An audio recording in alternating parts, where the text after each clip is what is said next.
Hello दोस्तों, मैं हूं मीर और आज मैं एक्सप्लेन करूंगा 1978 में आई एक सच्ची घटना पर बनी मूवी मिडनाइट एक्सप्रेस को। अगर रेटिंग की बात की जाए तो इसे बहुत ही पॉजिटिव रिस्पांस मिला था और ऑडियंस ने भी इसे बहुत पसंद किया है। इस मूवी ने उस समय टोटल 8 अवार्ड जीते थे, जिसमें 2 ऑस्कर भी शामिल है। इस मूवी में एक लड़का टर्की की जेल से भाग निकला था, लेकिन उस जेल में रहना किसी नर्क से कम नहीं था। अब वो लड़का वहाँ सर्वाइव कैसे कर पाता है, तो ये जानने के लिए विदाउट वेस्टिंग मच टाइम चलते हैं सीधा वीडियो की तरफ।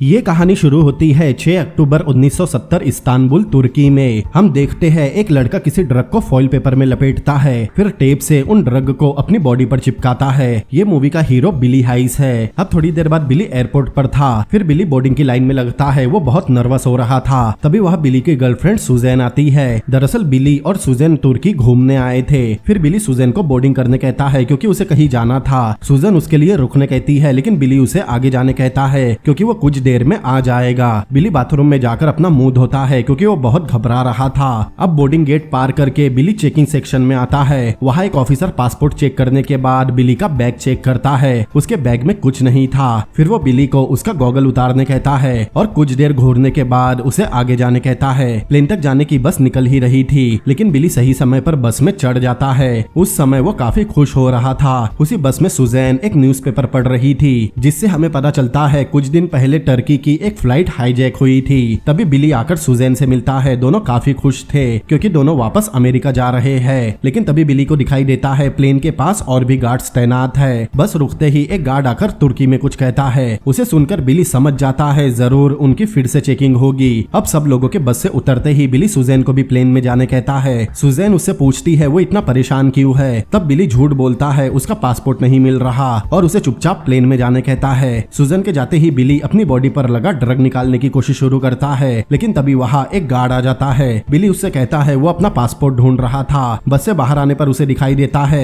प्लेन पर चढ़ने से पहले भी लोगों की चेकिंग हो रही है। अब बिली अपने बैग में अपनी चीजें रखने का नाटक करते हुए प्लेन की सीढ़ियों तक आता है, लेकिन एक ऑफिसर उसे पकड़ लेता है क्योंकि उसकी चेकिंग नहीं हुई थी। फिर एक गार्ड उसे चेक करने लगता है। उसके पेट पर हाथ लगाते ही उसे समझ में आ जाता है बिली ने कुछ छुपाया हुआ है। उसका शर्ट हटाते ही सब डर कर नीचे बैठ जाते हैं क्योंकि उन्हें लगता है बिली के पास कोई बम है। लेकिन एक ऑफिसर देखता है वो बम नहीं बल्कि किसी किस्म का ड्रग है। तब गार्ड उसे पकड़कर वहाँ से ले जाने लगते हैं। सुजैन उसे देखकर रो रही थी, लेकिन बिली उसे इशारा करता है वो नीचे ना आए। अब बिली को एयरपोर्ट में लाकर उसके सामान की पूरी तरह चेकिंग की जाती है। गार्ड्स उसका बैग, उसके सिगरेट के पैकेट सभी फाड़ कर देख रहे थे और उसकी बॉडी पर चिपका ड्रग भी निकाल रहे थे। अब सब कुछ चेक करने के बाद गार्ड बिली के हाथ में वो ड्रग पकड़ाकर फोटो खिंचवाते हैं। फोटो खिंचवाने के बाद बिली अपने जूते में से भी ड्रग निकालता है। ये देखकर एक ऑफिसर बाकी गार्ड्स को डांटने लगता है क्योंकि उन्होंने बिली को ठीक से चेक नहीं किया। तब बिली वहाँ बैठा उन्हें देख रहा था, इसीलिए थोड़ी देर बाद बिली को वहाँ नंगा खड़ा किया जाता है। अब कुछ समय बाद वहाँ अमेरिकन एम्बेसी से एक अमेरिकन आकर बिली को कपड़े देता है। अब वो ऑफिसर और बिली तुर्की के एक ऑफिसर के सामने थे। वो ऑफिसर उसे यकीन दिलाता है उसने कॉर्पोरेट किया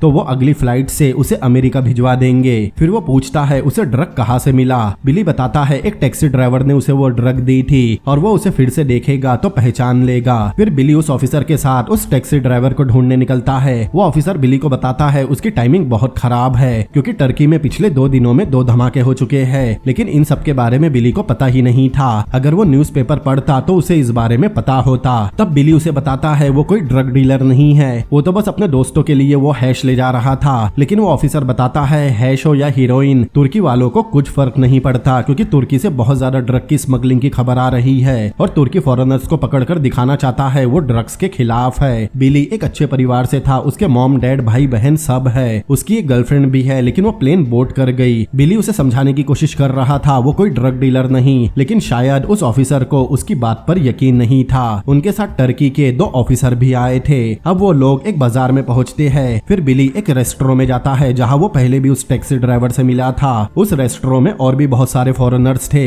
फिर वो ऑफिसर भी अंदर आकर बैठते हैं। अब कुछ मिनटों बाद ही बिली को बाहर वो टैक्सी ड्राइवर दिखाई देता है। बिली उन ऑफिसर को इशारा करता है और वो दोनों जाकर उस टैक्सी ड्राइवर को पकड़ते हैं, लेकिन इस मौके का फायदा उठाकर बिली भी वहां से भाग जाता है। अब वो ऑफिसर बिली का पीछा करते हैं क्योंकि भागने के लिए बिली ने उन्हें डिस्ट्रैक्ट किया था। अब यहाँ थोड़ा चेस सीन होता है। एक बिल्डिंग में घुसकर बिली को लग रहा था वो उन लोगों से बच गया, लेकिन तभी वो एम्बेसी का ऑफिसर उस पर गन पॉइंट करता है, मतलब बिली फिर से पकड़ा गया।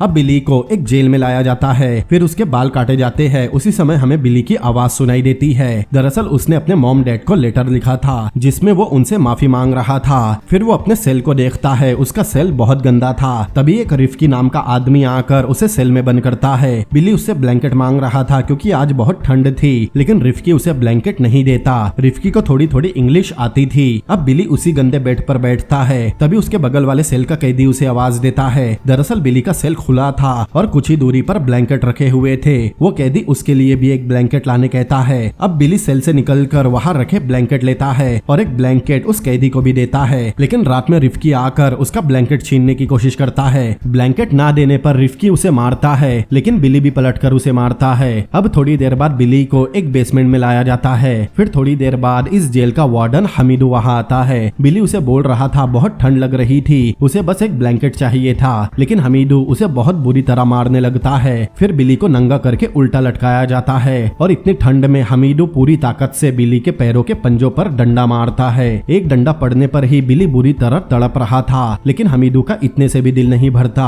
वो बिली को अधमरा होने तक मारता है। फिर बिली के बेहोश होने पर हमीदू उसका रेप भी करता है।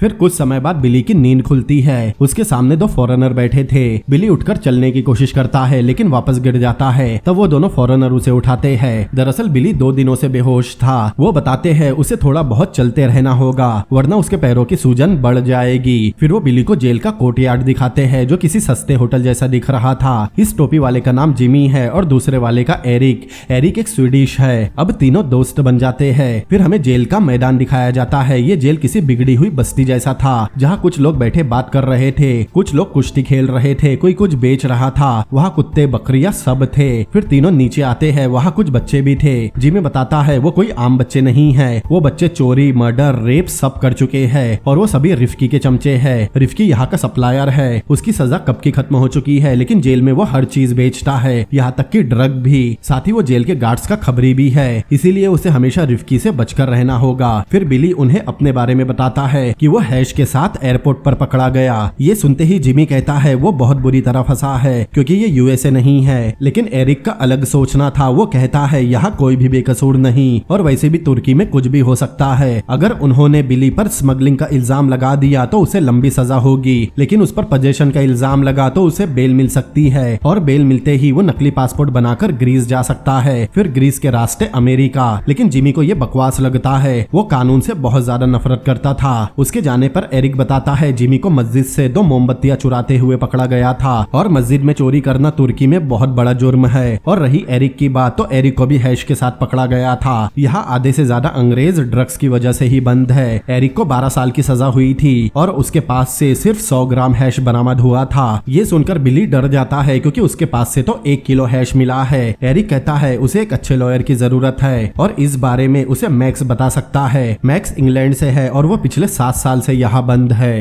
फिर दोनों मैक्स से मिलते हैं। मैक्स एक बहुत बड़ा चरसी था, उसके पास एक बिल्ली भी थी। एरिक उससे लॉयर के बारे में पूछता है। मैक्स बताता है तुर्की में उन्हें कोई भी सीधा लॉयर नहीं मिलेगा, यहाँ हर लॉयर करप्ट है। मैक्स अभी भी होश में नहीं था। अपने शुरुआती दिनों में वो एक लॉयर को जानता था जिसने एक बहुत बड़े स्मगलर को बेल दिलवाई थी। जेल से बाहर निकलते ही वो स्मगलर गायब हो गया। उसने उस लॉयर को बहुत पैसे खिलाए थे। उस लॉयर का नाम येसील है। मैक्स को येसील के बारे में और कुछ नहीं पता। मैक्स बिली को सलाह देता है उसे जितना जल्दी हो सके इस जेल से निकलना होगा, या तो बेल पर या मिडनाइट एक्सप्रेस पकड़कर। उन्हें मिडनाइट एक्सप्रेस का मतलब समझ नहीं आता। तब मैक्स बताता है मिडनाइट एक्सप्रेस का मतलब है उसे जेल से भागना होगा। फिर एक दिन बिली के डैड उससे मिलने आते हैं। उनसे मिलते ही बिली उनके गले लगकर रोने लगता है और उन्हें सॉरी कहता है। ये सब जानकर उसके मॉम की हालत ठीक नहीं है, उसके भाई बहन ठीक है। दरअसल उसका लेटर मिलने से पहले ही सुजैन ने उन्हें सब बता दिया था। सुजैन भी यहाँ आने वाली है, लेकिन बिली अपने डैड से कहता है वो सुजैन को यहाँ आने न दे। बिली के डैड उसके लिए सूट लाए थे क्योंकि जल्द ही उसका कोर्ट में ट्रायल होने वाला है। उनके साथ अमेरिकन काउंसिल से स्टैनली नाम का ऑफिसर और येसिल नाम का लॉयर भी था।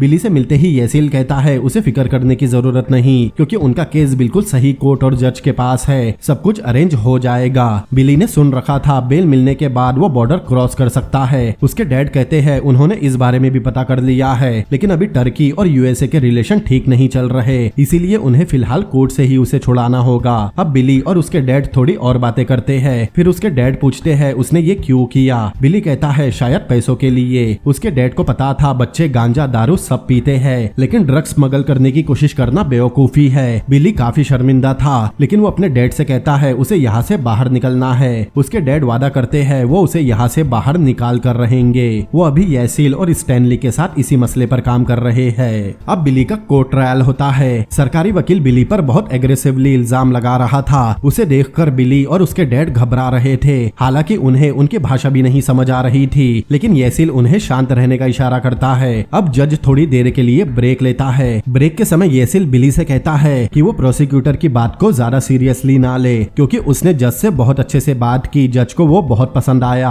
अब थोड़ी देर बाद ब्रेक खत्म होता है और जज आकर अपना फैसला सुनाते हैं। बिली और उसके डैड को उनकी भाषा समझ नहीं आ रही थी, लेकिन जज का फैसला सुनते ही सरकारी वकील बहुत नाराज होता है। येसिल बताता है बिली को 4 साल 2 महीने की सजा हुई है। येसिल के मुताबिक ये उनके लिए बहुत बड़ी जीत है, क्योंकि सरकारी वकील बिली को स्मगलिंग के जुर्म में उम्र कैद की सजा सुनाना चाहता था, लेकिन बिली पर पोजेशन का ही चार्ज लगा है। 4 साल सुनकर बिली के पापा बहुत मायूस होते हैं। फिर पुलिस ऑफिसर बिली को वापस ले जाते हैं। बिली जेल में सुजैन की फोटो देख रहा था। उसके बगल में ही उसके डैड बैठे थे। वो उसे दिलासा दे रहे थे कि वो येसिल और स्टैनली के साथ मिलकर इसी मसले पर काम कर रहे हैं, और स्टैनली बोल रहा था जल्दी पॉलिटिकल तनाव खत्म होगा, फिर उसे बेल मिल सकती है और वो किसी तरह उसे यहाँ से निकाल कर रहेंगे। उन्होंने उसके लिए $500 छोड़े हैं। वो उसके लिए बहुत सारी चीजें भी लेकर आए थे, लेकिन कुछ ही सेकंड्स बाद उन्हें भी गुस्सा आ जाता है, क्योंकि उन्हें भी पता था अब कुछ नहीं हो सकता। वो भी खुद को बहुत बेबस महसूस कर रहे थे। तभी वहाँ हमीदू आता है, क्योंकि बिली से मिलने का टाइम खत्म हो चुका था। उसके डैड कहते हैं वो हमेशा उसके साथ है। बिली भी रोते हुए उन्हें आई लव यू कहता है, लेकिन तभी गार्ड्स उसे ले जाते हैं। तब उसके डैड गुस्से में हमीदू को बहुत गालियां देते हैं। अब उस रात बिली सो नहीं पाता, लेकिन उसने अपनी किस्मत मान ली थी। फिर बिली सुजन को लेटर लिखता है, जो हमें बिली की आवाज में सुनाया जाता है। अब 1 साल बीत चुका था। अभी 1971 चल रहा है। अब बिली भी जेल के हालात में ढलने की कोशिश करने लगा। एक समय बिली वॉलीबॉल खेल रहा था, तब जिमी की एक आदमी के साथ लड़ाई हो जाती है। टर्की में होमोसेक्सुअलिटी एक क्राइम है, लेकिन जेल में कई लोग ऐसा करते हैं। जेल में आप किसी के भी पेट के नीचे हमला कर सकते हैं। तभी वहाँ एक आदमी आकर, जिससे जिमी की लड़ाई हुई थी, वो उसके बट पर चाकू से हमला कर देता है। ये सुनने में सब पागलपन लगेगा, लेकिन इस जेल में यही सच्चाई थी। एक दिन बिली मैक्स, एरिक और जिमी के साथ फोटो खिंचवाता है। फिर एक बार 4 बच्चों को मैदान में लाया जाता है। दरअसल एक नए बच्चे का किसी ने रेप कर दिया था, इसीलिए चारों बदमाश बच्चों को सजा होने वाली है। मैदान में उन बच्चों को लिटाया जाता है और उनके पैर एक डेस्क पर रखे जाते हैं। फिर अपने 2 बच्चों के साथ हमीद वहाँ आता है। फिर उन बच्चों को मैदान के बीच ही मारता है। सब कैदी उस समय उन्हें ही देख रहे थे।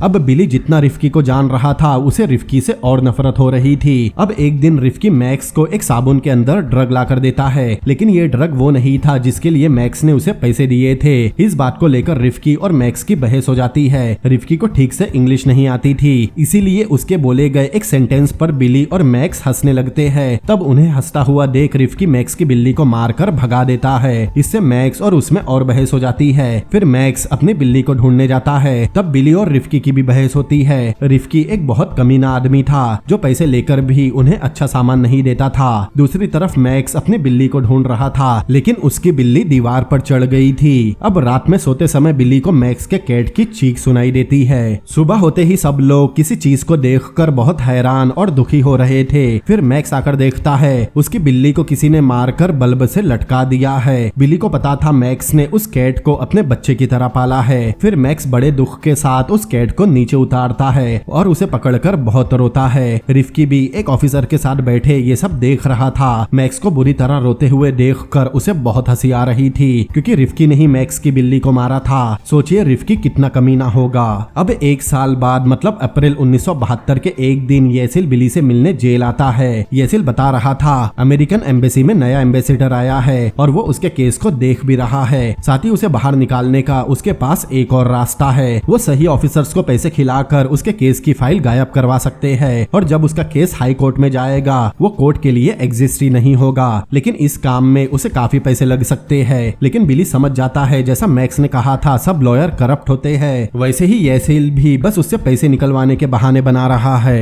अब कुछ दिनों बाद जिमी हॉस्पिटल से वापस आता है। उसके पास हाथ से बनाया हुआ जेल का ब्लूप्रिंट था। दरअसल हॉस्पिटल में उसे एक जर्मन आर्किटेक्ट मिला। मैनेजमेंट उससे जेल की मरम्मत करवा रहे हैं। कुछ पैसे खिलाकर जिमी ने उससे जेल का ब्लूप्रिंट ले लिया। जेल से भागने के लिए जिमी को दो रास्ते दिख रहे थे। पहला छत से होकर, लेकिन छत से भागना बहुत रिस्की है। मगर दूसरा रास्ता है जेल के नीचे से। सबको लगता है जिमी सुरंग खोदने की बात कर रहा है, लेकिन वो बताता है सुरंग पहले ही खुद चुकी है। दरअसल इस जेल के नीचे पहले हथियार रखे जाते थे और उससे भी पहले जेल के नीचे के तहखानों में क्रिश्चियंस लोगों को दफनाया करते थे। ये जेल उन सुरंगों के ही ऊपर बनी है। उस जर्मन आर्किटेक्ट ने बताया है यहाँ की दीवारों में बहुत सारे शाफ्ट बने हैं जिससे वो सीधे तहखानों तक पहुँच सकते हैं, और उनमें से एक शाफ्ट तो उनके बाथरूम में बना है। लेकिन इस प्लान में तीनों को साथ मिलकर काम करना होगा। लेकिन मैक्स जिमी की बातों का मजाक बनाने लगता है और बिली भी कुछ साफ जवाब नहीं देता।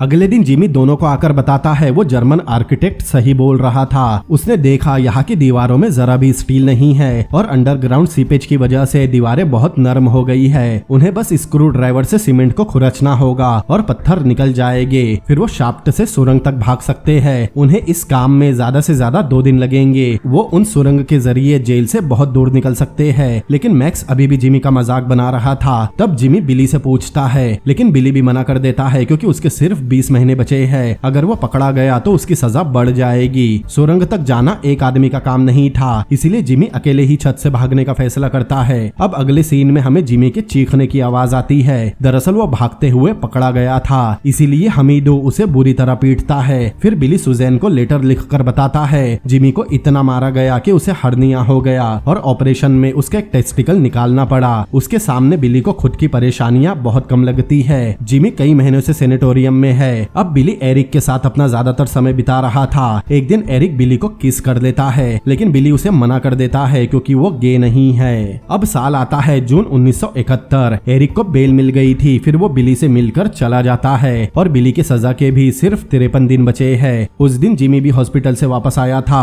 जिमी बताता है यहाँ से भागने का एक और रास्ता है। दरअसल जहाँ वो एडमिट था उस वार्ड के पास सिर्फ एक गार्ड रहता है। बिली उसकी बातें सुन रहा था। तभी एक गार्ड आकर बताता है उसे स्टैनली मिलने आया है। ये सुनकर बिली बहुत खुश होता है। उसे लगता है उसके 53 दिन माफ कर दिए गए। वो भागता हुआ स्टैनली से मिलने जाता है, लेकिन स्टैनली बहुत उदास बैठा था। बिली पूछता है आखिर क्या हुआ। स्टैनली के पास एक बुरी खबर थी। पहले बिली को लगता है उसके मॉम डैड को कुछ हुआ होगा, लेकिन स्टैनली बताता है सरकारी वकील उसका केस हाई कोर्ट ले गया। उसने हाई कोर्ट में बिली पर लगे पोजेशन के चार्जेस को हटाकर स्मगलिंग के चार्जेस लगाने की मांग की थी और कोर्ट ने उसकी अपील मान भी ली। हाई कोर्ट में उस दिन 35 जज बैठे थे और उनमें से 28 ने बिली को 35 साल सजा सुनाने पर हामी भर दी और यहाँ के कोर्ट को हाई कोर्ट का फैसला मानना ही पड़ेगा। दरअसल वो सबके सामने बिली को एक मिसाल बनाना चाहते हैं। ये सुनकर बिली को बहुत बड़ा शौक लगता है, जबकि यहाँ के जज को बिली पसंद भी है। लेकिन ये सब सुनकर बिली अपना आपा खो देता है।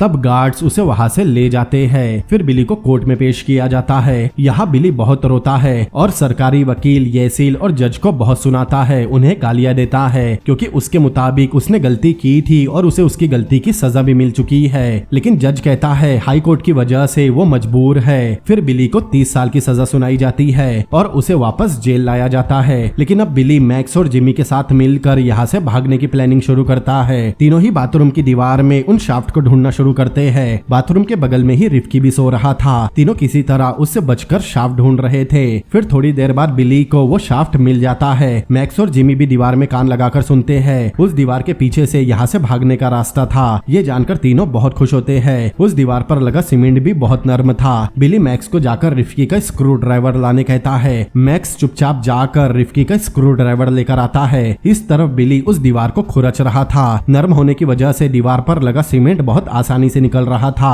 उन्हें वहाँ के 2 पत्थर निकालने हैं। तब मैक्स उसे स्क्रू ड्राइवर लाकर देता है, फिर बाहर नजर रखता है। इस समय तीनों बहुत खुश हो रहे थे। अब थोड़ी ही देर बाद वो दोनों पत्थर ढीले हो जाते हैं। फिर जिमी और बिली मिलकर उन दोनों पत्थरों को निकालते हैं। दीवार के उस पार जैसा जिमी ने बताया था एक शाफ्ट है जो नीचे सुरंग में जाता है। जिमी को अभी तुरंत जेल से भागना था, लेकिन बिली फिलहाल मना कर देता है क्योंकि अभी बहुत देर हो चुकी है और उन्होंने कोई तैयारी भी नहीं की। इसीलिए इसीलिए वो तीनों पूरी तैयारी के साथ कल भागेंगे। इसीलिए दोनों फिर से पत्थरों को वापस रख देते हैं। उन्होंने पत्थरों की जगह गीली मिट्टी चिपका दी थी, इसीलिए फिलहाल रिफ्की दीवार पर ज्यादा गौर नहीं करता। अब रात में तीनों ने तैयारी कर ली थी। उनका प्लान था अगर कुछ भी गड़बड़ हुई तो सुबह होने तक उन्हें वापस आना होगा। उनके पास बस, ट्रेन, फ्लाइट सभी के टाइम टेबल भी थे। फिर तीनों उस शाफ्ट से सुरंग में आते हैं, लेकिन वहाँ से नीचे उतरना आसान नहीं था। मैक्स गिरते गिरते भी बचता है। फिर तीनों नीचे टनल में आते हैं। टनल में थोड़ा आगे बढ़ने पर वो एक खुली जगह पहुँचते हैं, लेकिन उसके आगे रास्ता बंद था। ये देखकर बिली को बहुत गुस्सा आता है। अब सुबह के 4:30 बज चुके थे,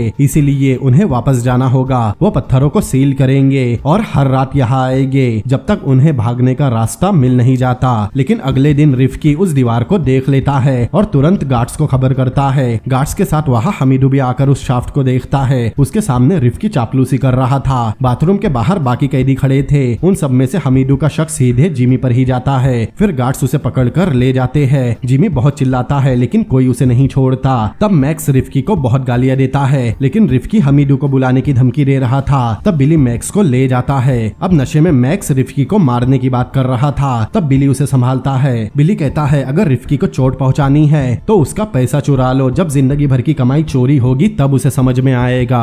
लेकिन किसी को नहीं पता रिफ्की अपना पैसा कहाँ रखता है। लेकिन मैक्स कहता है उसे पता है। रिफ्की रोज रात उसे देखता है, उससे बातें करता है। मैक्स बताता है उसका पैसा उसके रेडियो में है, इसीलिए वो कभी रेडियो प्ले नहीं करता। अब अगले दिन खाली रेडियो देखकर रिफ्की के होश उड़ जाते हैं। वो तुरंत गार्ड्स को बुलाता है और गार्ड्स उस जगह की चेकिंग करने लगते हैं। लेकिन एक गार्ड को रिफ्की के आधे पैसे पानी में मिलते हैं और आधे पैसे किसी ने जला दिए थे और रिफ्की कुछ नहीं कर सकता था। अब इस बात से जेल के बाकी कैदी बहुत खुश थे, क्योंकि जल्द ही रिफ्की बाहर जाएगा। ना तो उसका कोई दोस्त है और ना ही उसके पास पैसे है, और बाहर उसके बहुत सारे दुश्मन है। बाहर कोई ना कोई उसे जरूर मार देगा। तभी बिली आकर मैक्स को बताता है जिमी का हर्निया फिर से फट गया। उसे शहर के हॉस्पिटल में भेजा गया है, लेकिन उसने अपना मुंह नहीं खोला। तभी वहाँ रिफ्की सूट पहनकर आता है, क्योंकि अब वो जेल से जा रहा था। लेकिन तभी गार्ड्स भी चेकिंग करने आते हैं। वो बारी बारी सबकी चेकिंग कर रहे थे। तब रिफ्की के पास हैश मिलता है और रिफ्की झूठ बोलता है जेल में ड्रग मैक्स बेचता है। सबको पता था ये झूठ है। रिफ्की ने ये जानबूझकर किया था ताकि जेल में ड्रग बेचने वाला भी पकड़ा जाए और उसकी मैक्स के लिए खुन्नस भी निकल जाए। अब हमीदू के गार्ड्स मैक्स को ले जाने लगते हैं। बिली उन्हें रोकने की कोशिश करता है, लेकिन अब वो मैक्स को ले जाकर बहुत मारेंगे। मैक्स को ले जाने पर रिफ्की बहुत खुश हो रहा था, लेकिन इन सब से अब बिली का सब्र टूट जाता है। वो तुरंत ही रिफ्की पर हमला कर देता है। तब एक कैदी वहाँ का गेट भी बंद कर देता है ताकि कोई गार्ड ना आ जाए। इस तरफ बिली रिफ्की को बहुत मारता है। वो गुस्से में पागल हो गया था। जब रिफ्की उससे बचने बेसिन के नीचे छुपता है, तब बिली उस लकड़ी के बने पूरे बेसिन को ही तोड़ देता है। अब रिफ्की उससे बचने सीढ़ियों से भाग रहा था, लेकिन बिली पहले उसे पकड़कर बहुत मारता है। फिर अपने दांतों से रिफ्की की जबान काट लेता है। लेकिन इन सब की वजह से बिली का मानसिक संतुलन भी हिल गया था। जेल के गार्ड उसे पकड़कर कहीं ले जाते हैं। अब 7 महीने बीत जाते हैं। बिली सेक्शन 13 में था। यहाँ उन कैदियों को रखा जाता है जो किसी वजह से अपना मानसिक संतुलन खो चुके हैं। तभी वहाँ मैक्स भागते हुए आता है। दरअसल पिटाई की वजह से मैक्स पागल हो गया था। तभी हमीदू आकर उसे और मारता है, फिर उसके हाथ बांधता है। वहाँ बिली भी बैठा था। अब वो बिल्कुल खामोश हो गया है। वो मैक्स को भी अनदेखा करके चला जाता है। अब अगले दिन सबको मारकर उठाया जाता है। तब बिली को देखकर लगता है वो सच में पागल हो चुका है। फिर बिली को बाहर लाया जाता है। दरअसल उससे मिलने सुजैन आई थी। बिली की ऐसी हालत देखकर सुजन बुरी तरह रोने लगती है। बिली ने भी उसे पहचान लिया था। सुजन बताती है उसकी फैमिली ठीक है, लेकिन बिली उसे देखकर बस रोए जा रहा था जैसे वो हिम्मत हार चुका हो। लेकिन सुजन को देखकर बिली को होश आ गया था। अभी भी वो सुजन से बहुत प्यार करता है। सुजन उसके लिए एक बुक लाई थी जिसमें उसके मॉम, डैड और भाई बहन की फोटोज है। सुजन इशारों इशारों में उसे बताती है उस बुक के पिछले खड्डे में कुछ है, और उसे एक फ्रैंकलिन नाम के आदमी के बारे में बताती है जो अभी ग्रीस में है। उन्होंने एक टिकट खरीद कर रखी है। सुजन का मतलब था उस बुक के खड्डे में कुछ है और उसे किसी तरह यहाँ से निकलकर ग्रीस पहुँचना होगा। सुजैन के जाने पर बिली बहुत रो रहा था, लेकिन सुजैन उसे हिम्मत देती है उसे होश में आना होगा।